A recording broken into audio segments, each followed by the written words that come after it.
नमस्कार, बहुत बहुत स्वागत है आप सभी का। बिहार के अंदर मोदी जी की भी अब एंट्री हो गई है। अकेले राहुल गांधी ही नहीं वहां पर घूम रहे हैं। प्रधानमंत्री मोदी जी गमछा लहराते हुए दिखाई दे रहे हैं। प्रधानमंत्री मोदी जी बोलते नजर आ रहे हैं कि उनकी सरकार में आज तक कोई भ्रष्टाचार साबित नहीं हुआ। स्वागत है पहले आपका जी। बहुत मोदी जी गमछा लहरा लहरा करके बिहार की जनता को संबोधन कर रहे हैं और बता रहे हैं कि देखो कितना सब सही चल रहा है। क्यों बताना पड़ रहा है प्रधानमंत्री को? हाँ। पहला सवाल तो ये आ रहा है कि आखिर ऐसी क्या मजबूरी आ गई कि प्रधानमंत्री को गमछा लहरा के बताने की जरूरत पड़ गई? क्योंकि 20 साल से बिहार में जो काम होने चाहिए थे वो काम नहीं हो रहे हैं। बिहार में क्या हो रहा है, कहीं तो पुल गिर रहे हैं, कहीं युवा बेरोजगार आंदोलन कर रहे हैं और उनको पुलिस की लाठियां मिल रही हैं।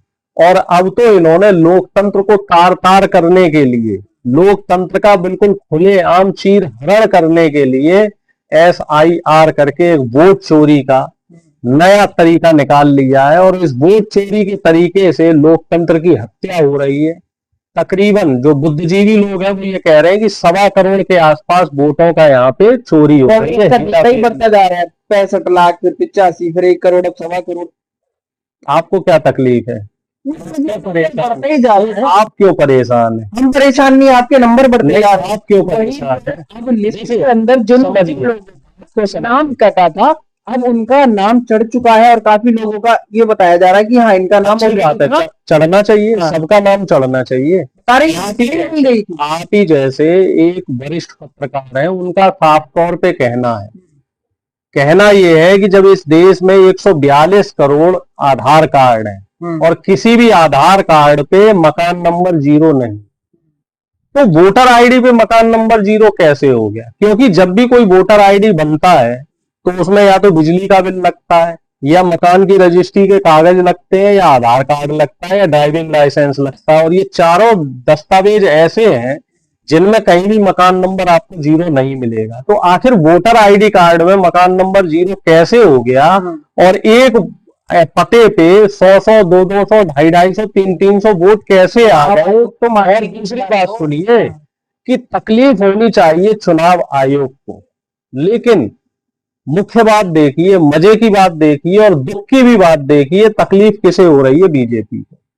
क्योंकि ये सवाल बीजेपी से नहीं था, ये सवाल चुनाव आयोग से था। और जब चुनाव आयोग की तकलीफ में बीजेपी की तकलीफ मिल गई, तब राहुल गांधी जी ने बिहार की सड़कों पे नारा दिया, वोट चोर गद्दी छोड़। भाई, जो वोट चोर है वो गद्दी छोड़ेगा। अब मोदी जी को तकलीफ क्यों हो रही है? क्या अगर मोदी जी ने वोट चोरी की है तो उन्हें तकलीफ होनी चाहिए। सांच को कैसी आंच, लेकिन वो कैसी आंच जेन्युइन नहीं है, वो चोरी से बना, वो तो कहेंगे विपक्ष का काम होता है आरोप लगाना, आप उसे सही सिद्ध करो। विपक्ष का काम क्या है? जनता का काम क्या है? अगर कहीं धांधली हो रही है, हेरा फेरी हो रही है, कहीं गड़बड़ी की हमें आशंका लग रही है, तो आप उसको सही सिद्ध करो ना कि नहीं भैया ये गलत नहीं है, आपके आरोप निराधार है। और आप लोग क्या कर रहे हैं? आप लोग विपक्ष को आंखें दिखाने का काम कर रहे हैं। आप लोग जनता के सवालों का जवाब नहीं दे रहे। प्रधानमंत्री प्रेस में आए और खुले दिल से बोलेंगे नहीं साहब, कोई वोटों में चोरी नहीं है, कोई धांधली नहीं है, और प्रॉपर एविडेंस दें। और लेकिन बुलाते कैसे हैं वो? अभी संसद में काम है, भ्रष्टाचार का तक आरोप नहीं लगा। सरकारी भ्रष्टाचारियों की है। जो देखो हेमंत विश्व शर्मा, मैं फिर पुरानी बातें उखाड़ लूंगा। हेमंत विश्व शर्मा, उसके भ्रष्टाचार का आरोप था, वो इनकी पार्टी मुख्यमंत्री। ज्योतिरादित्य सिंधिया इनकी पार्टी में केंद्रीय मंत्री। अजीत पवार जिन पे 20,000 करोड़ रुपए के घोटाले का आरोप था, और इनके हिसाब से था, अमित शाह ने बनाया था, वो इनको बना रखा है। डिप्टी CM एकनाथ शिंदे के ऊपर भ्रष्टाचार के आरोप थे, उनको बना दिया। या उत्तर प्रदेश में जो जितिन प्रसाद जी, जो मंत्री अभी PWD मंत्री बना रखे हैं केंद्र सरकार में, उनके ऊपर भ्रष्टाचार का आरोप था, उनको बना रखा। सारे के सारे मैं लिस्ट निकालूंगा, लिस्ट ये कहती है कि 46% इस समय सांसद, विधायक और मंत्री जो मौजूदा बीजेपी सरकार में है, ये आंकड़ा पूरे देश भर का है, ये सारे के सारे भ्रष्टाचार के इन पे गंभीर आरोप है। चोरी डकैती के गंभीर आरोप है, बलात्कार के गंभीर आरोप है, मर्डर और हत्या के गंभीर आरोप है। गंभीर आरोप, 46% डाटा कम नहीं होता। और ऐसे सारे के सारे पापी, पाखंडी और अपराधी इनकी पार्टी में बैठे हुए हैं, और प्रधानमंत्री कह रहे हैं कि साहब कोई आरोप नहीं है। नहीं है तो फिर इतने आरोपियों पे, जिन पे आरोप लगे हैं, तो वो आपकी पार्टी मंत्री और सांसद क्यों बने हुए हैं? क्यों उनके त्याग पत्र नहीं ले रहे हैं? एक तरफ आपके गृह मंत्री और रक्षा मंत्री कहते हैं कि हमारे यहाँ जो उसका कोई चलन नहीं है, इस्तीफा देने का कोई चलन नहीं है। तो ये चीजें ऐसी हैं कि प्रधानमंत्री अब बैकफुट पे आ चुके हैं। राहुल गांधी की यात्रा को बिहार में अपार समर्थन मिल रहा है और दर्शक देख रहे हैं। आप ट्विटर खोलो, फेसबुक खोलो, इंस्टाग्राम खोलो, सब जगह राहुल गांधी। और कोई ये इसमें कोई कांग्रेस के आईटी सेल का कमाल नहीं है, जनता का कमाल है। ये बिहार की जनता नहीं है, पूरे देश की जनता नहीं, पूरी दुनिया की जनता का कमाल है, क्योंकि राहुल गांधी जी की वो बात उन्हें पसंद आ रही है।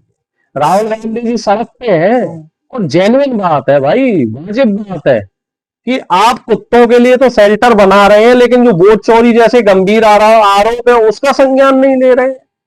जो दिल्ली में आप तराई तराई कर रहे हैं इस समय, दिल्ली एनसीआर में, उसमें तो सुप्रीम कोर्ट ने संज्ञान ले लिया, लेकिन इतना संजीदा मुद्दा वोट चोरी का, इतना जो देश के लोकतंत्र से जुड़ा हुआ मुद्दा है, इस मुद्दे पे कोई हलचल नहीं, कोई चहलकदमी नहीं। अमित शाह जी का कोई क्या मतलब है? इस तरह के अमित शाह के जो इस तरह के बयानबाजी आ रही है, अनुराग ठाकुर की इस तरह की बयानबाजी आ रही है, इन सब चीजों का कोई सेंस नहीं है।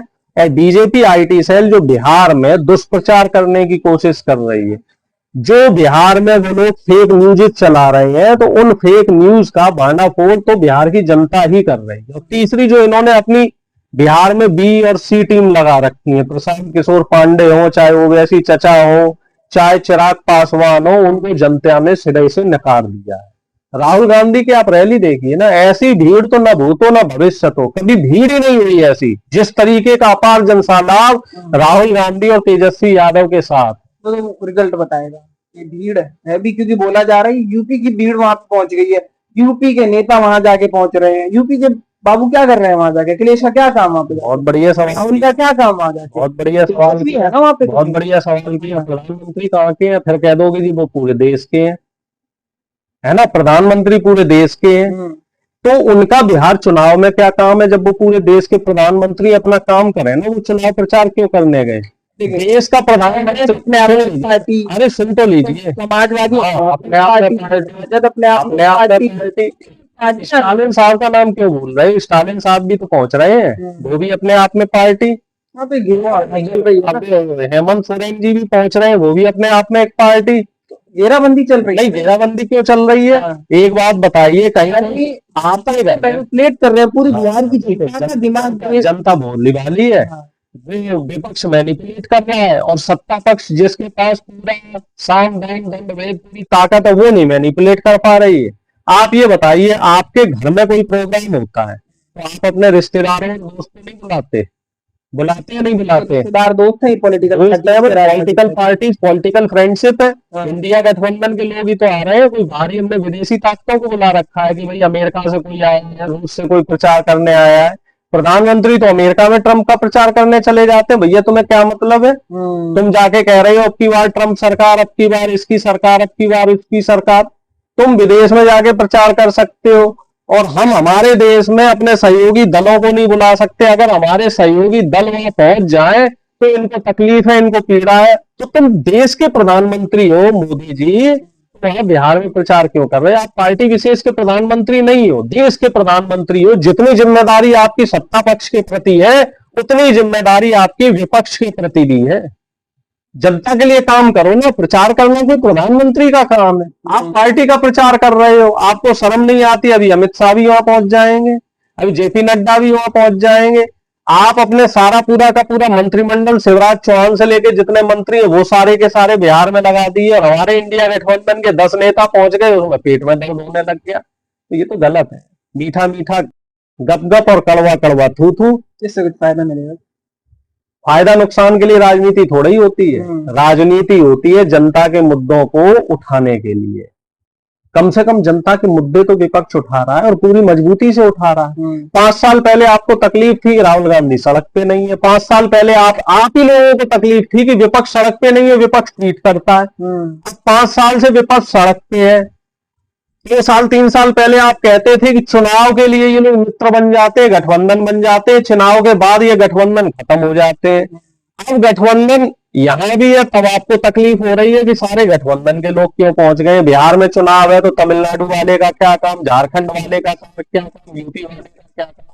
भैया ये गठबंधन नेचुरल गठबंधन है, ये नेचुरल अलायंस है और ये जनता का बनाया हुआ अलायंस है। ये अलायंस ऐसे नहीं टूटेगा। अभी तक लोग ये कहते थे कि सोनिया गांधी जब होती है तभी गठबंधन पॉसिबल है। अब तो देखो राहुल गांधी के साथ सारे यंग लीडर जुड़ रहे हैं, तेजस्वी जुड़े, अखिलेश जी जुड़े, सारे यंग लीडर राहुल जी के साथ हैं। और यंग लीडर क्या, पूरे देश की यंग जो जनरेशन है वो राहुल जी के साथ है। तमाम social media influencers Rahul ji के साथ है। क्यों साथ है? क्योंकि राहुल जी जनता की आवाज उठा रहे हैं, सच्चाई की आवाज उठा रहे हैं, न्याय की बात कर रहे हैं।